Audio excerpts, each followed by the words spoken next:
I'm a spiteful person, and like when someone like does me wrong, like I have to be like, oh, like that's what you think, like I'm gonna prove you wrong type of feeling, which is not a good quality to have, but it is a quality that I do have.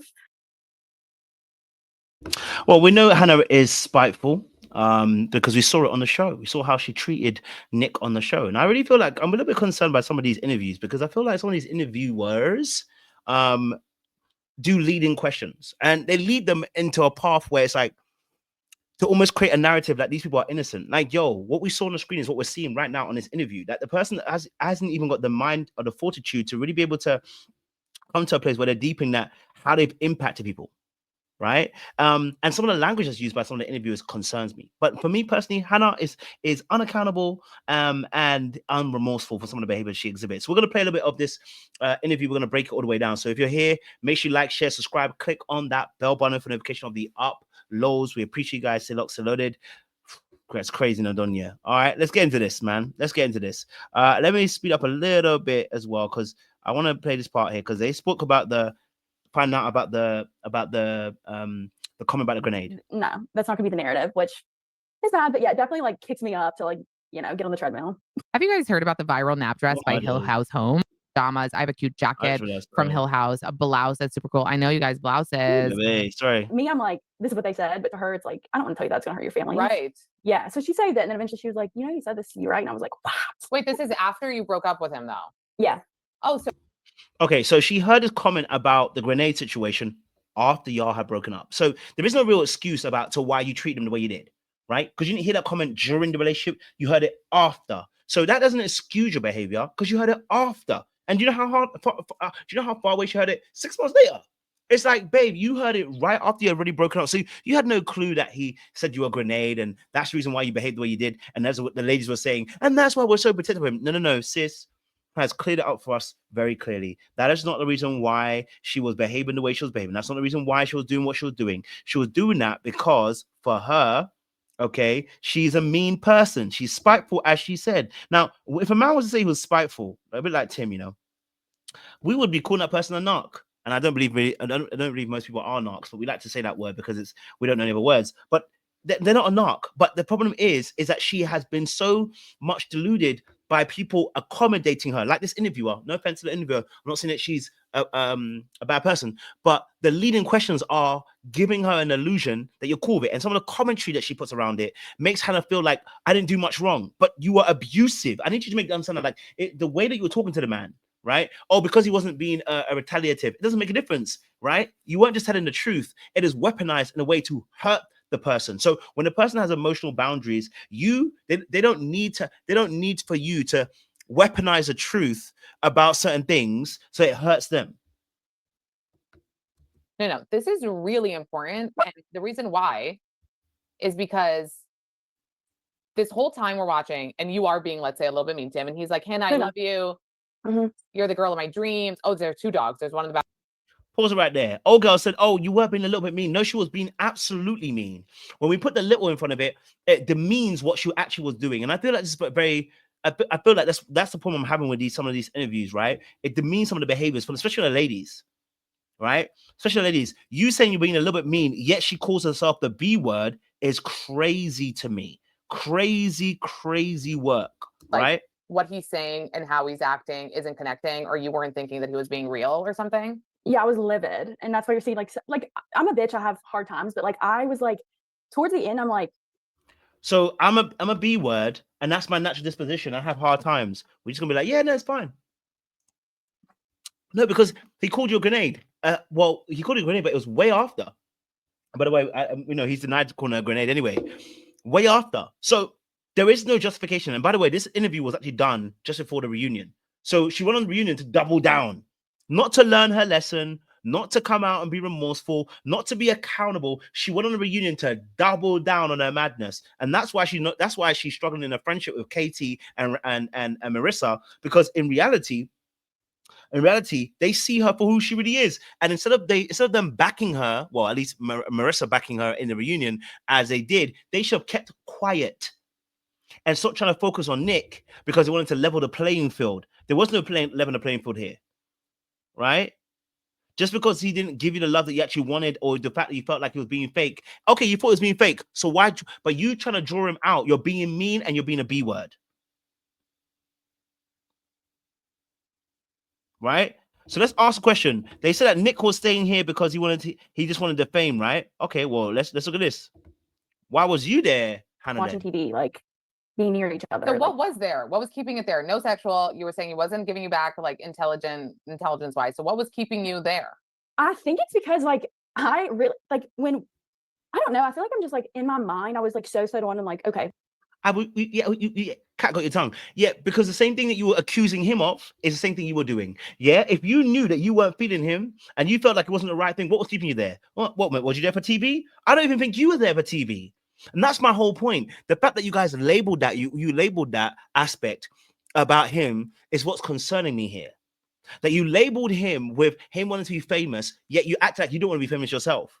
And Marissa jumped on it too and said about how, she's not, he wants to be famous. And it's like, babe, like you don't even know why you're even there. Let's let us answer anyway. I chose this person. This is who I chose. Like I picked him. Like I love him. Like the things that he said and how like kind he was in the pods and like all this like emotional depth to him. Like I know it's there.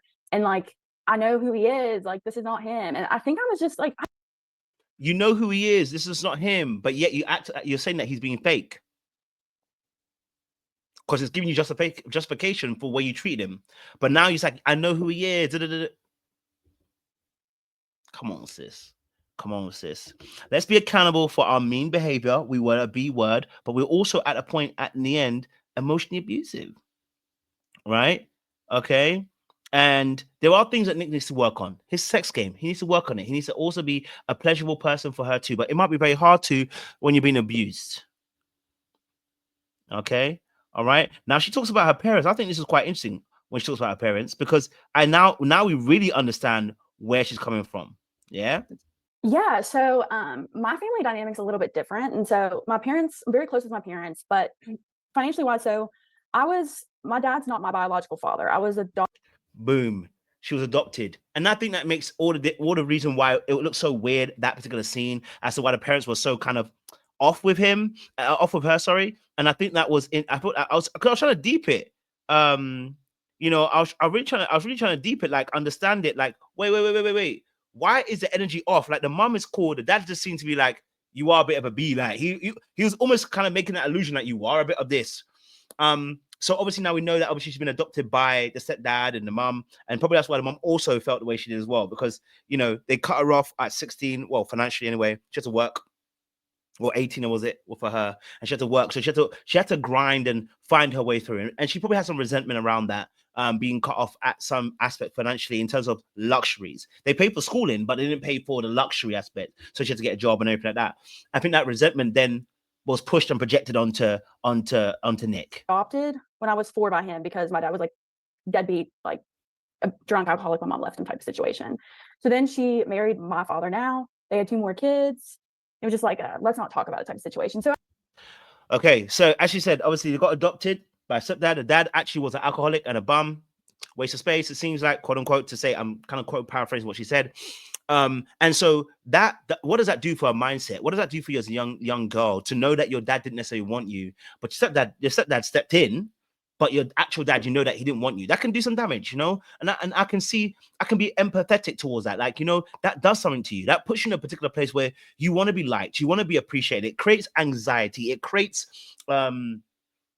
this aspect of where you feel like you need to prove your worth, almost, in a sense, right? And it can create that doubt in you that, do people actually really want you? Because how can your genuine parent not necessarily want to look after you? So I got it. I understood it. I was with it. I felt some compassion for her in that moment, because I think that is hard, and that now gives us better understanding as well, because the stepdad had 2 more kids with the mom, so maybe you may have felt a little bit alienated, may have felt like, I'm a part of the family, but the 2 kids actually have mom and dad. I don't necessarily have mom and dad. And that's understandable too. So she talks about obviously not having the luxury and stuff like that, which I think is important as well. So my parents paid for my bills when I was in high school, but it was like, anytime you want to go to the movies or you wanted to have any fun, you pay for it. And then when I turned 18, I went to college, and it wasn't like my parents were like, no, we cut you off, we're never gonna see you again. It was like they cut me off financially. So for them, so for her, obviously they cut her off financially when she went to college. But before that, you know, they wouldn't pay for the extra stuff. She would have to go and get that money herself. So I think for her, she's developed some independence from that young age. Probably felt also already again alienated. The fact that the mum and the dad, the mum, they have the 2 kids after her.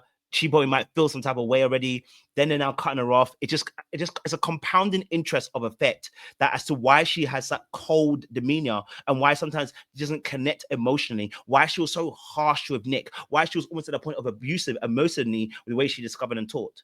This is what we should have focused on in the interview as to why you do what you do. You know what I'm saying to you? Because this whole trying to be unaccountable and unremorseful for your bullcrap that you were putting in the course of the Nick situation is it's distasteful. It's disgusting. You know what I mean? Just like, I mean, it's not the same level. Just like we say about Tyler's baby, it's disgusting. It's not the same level at all. We don't compare the two. But you know what I mean? Yeah. So really, really good. I love that they broke that down because I think that was important to kind of you know, get deeper with as well.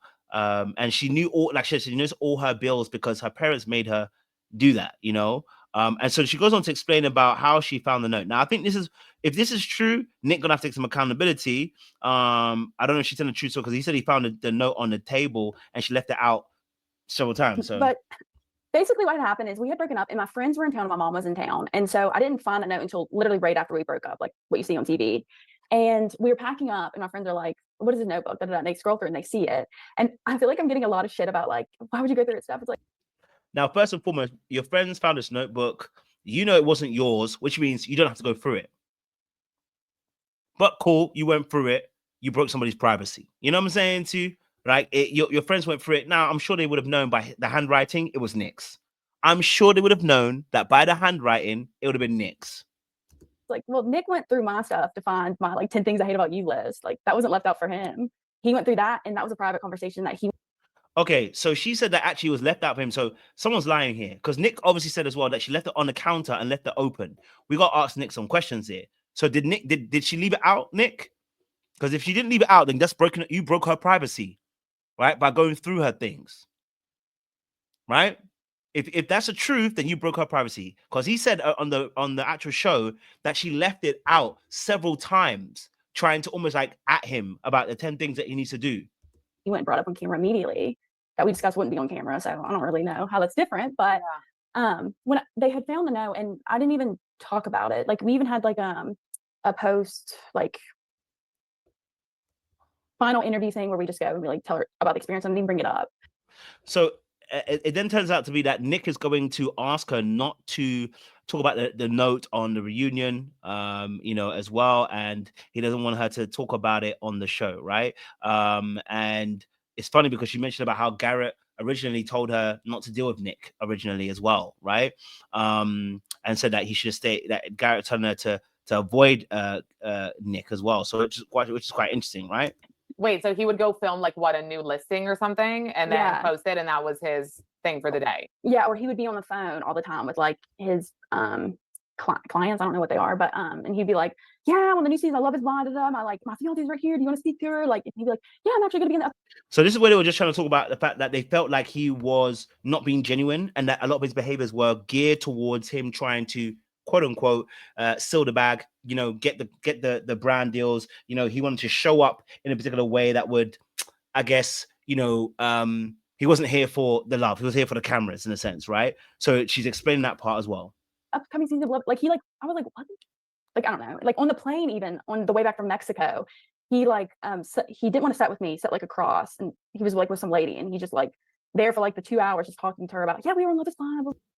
So basically, he was sitting on a plane and talking about Love Is Blind and talking about how, you know, he talking to a lady that, oh yes, I'm on Love Is Blind. You know what? He was leveraging, okay, and I can see how that can also look some type of way.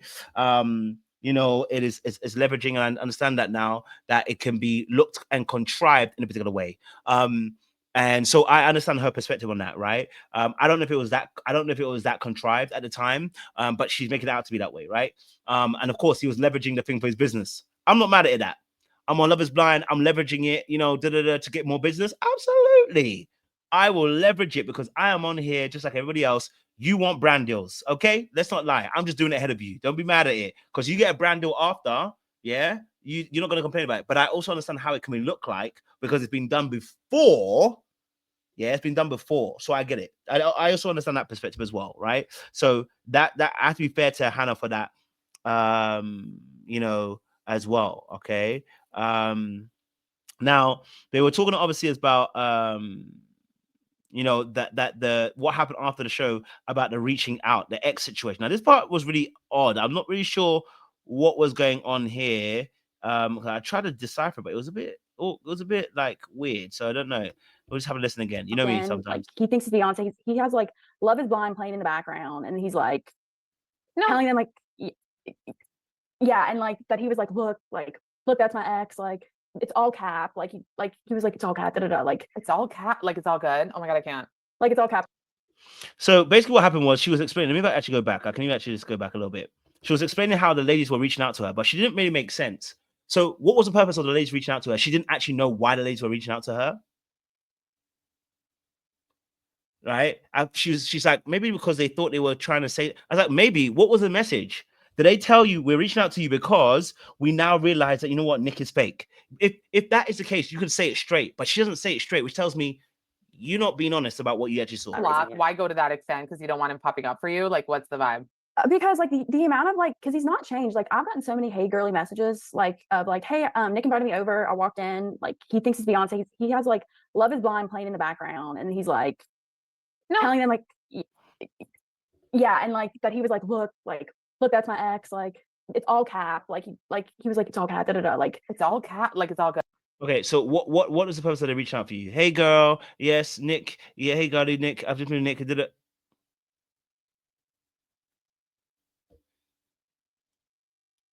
What is the purpose of why are they reaching out? Because of he has Love in the Blind in the back? Good. Oh my god, I can't.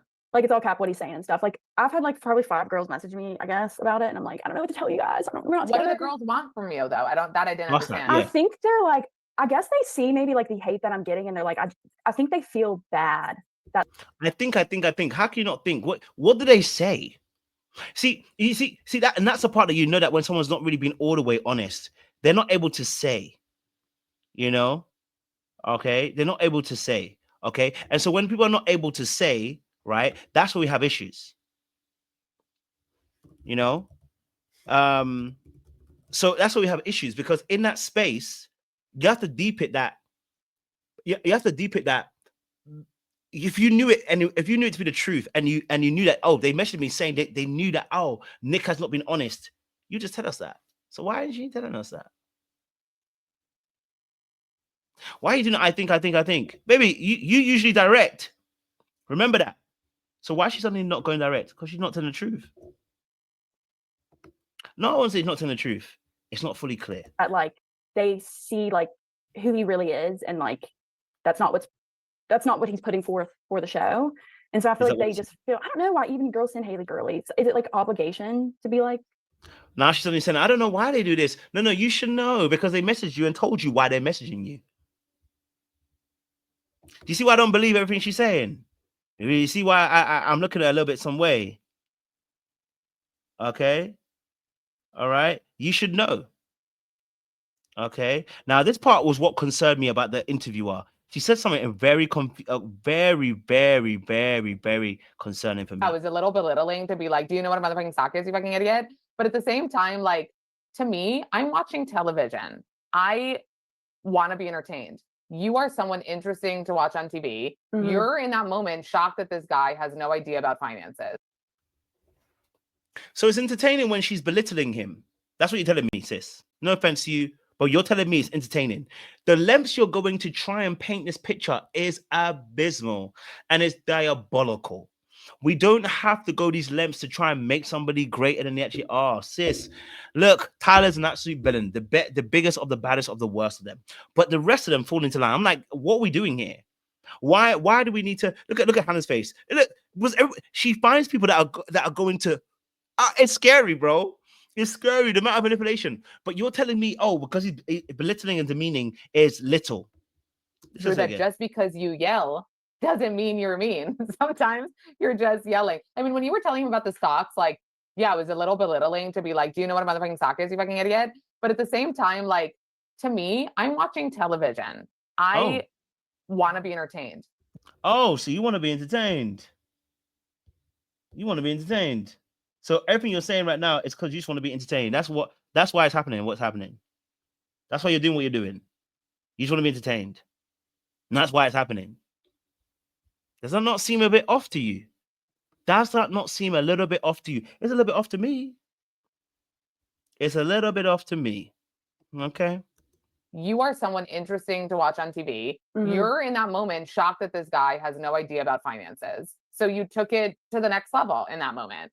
Yeah. A little dramatic, but yeah, I mean, it was, the thing is, I think would be even her facial expressions, Hannah, telling me that, oh, it was bad. Don't defend me. Stop trying to defend me. You're pandering to her. Stop defending her. Even she doesn't want you to defend her.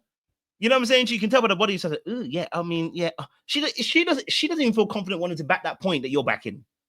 That should let you know where you're going with it, sis. Don't stop. Even the person who is offendee is like a little bit mad. Like, relax. Like, you know what I mean? You're doing too much.